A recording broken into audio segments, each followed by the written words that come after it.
Okay, I'm Mike Haduck. We're going to put stone here. It's a stick-on stone. The only difference between the stone we're going to use is real stone. We're going to take this siding off, and then we're going to put our black paper on. We're going to put our insulation on.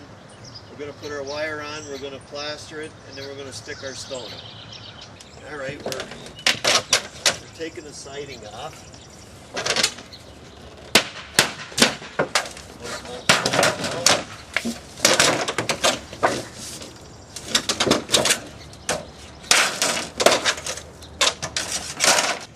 Okay, we're putting black paper on. We're cutting it off the roll. And then we go up here. We'll put it against the building. Like this. I've been doing this a long time. Every job I ever looked at with black paper always lasted. So I still use it today. Works as a vapor barrier too. We got this fan fold insulation. We just cut it with a knife and put it up here. It's a form of insulation. And we put it up.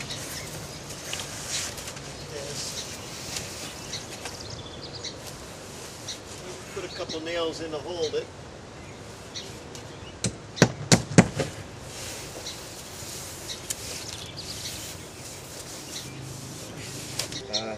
What we're doing is we're putting the wire on now. When you get these sheets in wire, it's each piece of wire is 20 square feet. It's like 24 inches by 8 feet. I use a pair of wire cutters to cut it to the length you want it. Like this. That's just for an example. But this is a piece I pre-cut already. And I just go up here like this. Lay it in. You leave about 3 inches overlap so you don't get a crack in the center. And you nail it from the center like this out so you don't get any wrinkles in it. And when you're nailing wire on, you nail it about every 6 inches, every 6 to 8 inches all the way through. And like I said, you work from the middle to the ends, and as long as you overlap it, doesn't matter if it's upside down or this way, all it does is hold the cement on the wall. Some people say you got to do it this way, do it that way. You put it in backwards, it don't matter, as long as it holds the cement on the wall. In the old days they would use palm tree leaves and they'd plaster over palm tree leaves or branches, and then there used to be slats in the old days. But that's basically how you put the wire on. Okay, these are galvanized roofing nails we're using. They have a big head on them and they're about 1.5 inches. And like I said, this is what we've been doing here with this particular building. Very close to the center.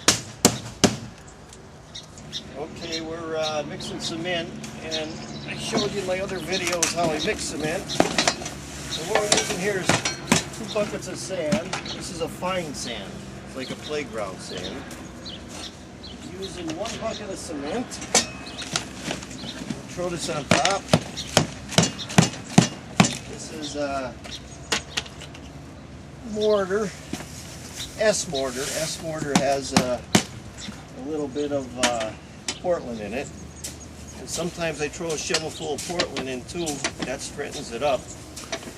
And what we do is we've got the 2 buckets of sand and the 1 bucket of mortar, and we stir it up dry first. Of course, this sand's a little bit wet. And what we're using this cement for is for the base coat for behind the wall, stucco here.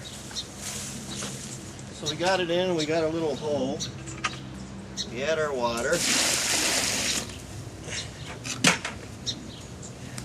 And we didn't mix it up.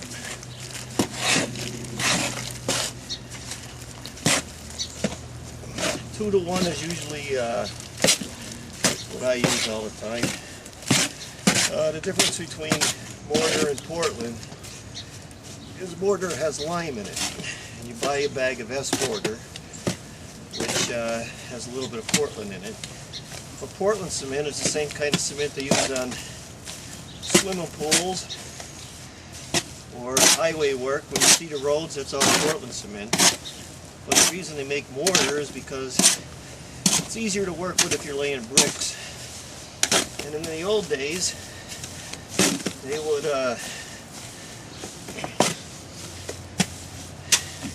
use the mortar because it fell apart faster than the brick, and they'd get to reuse the brick.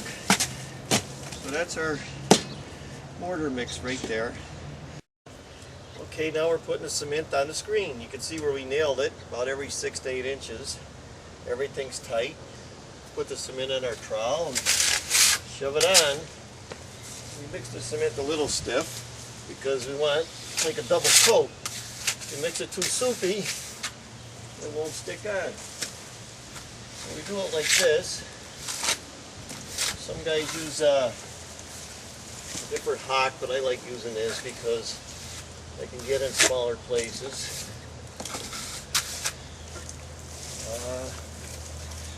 Once we get it on, like this,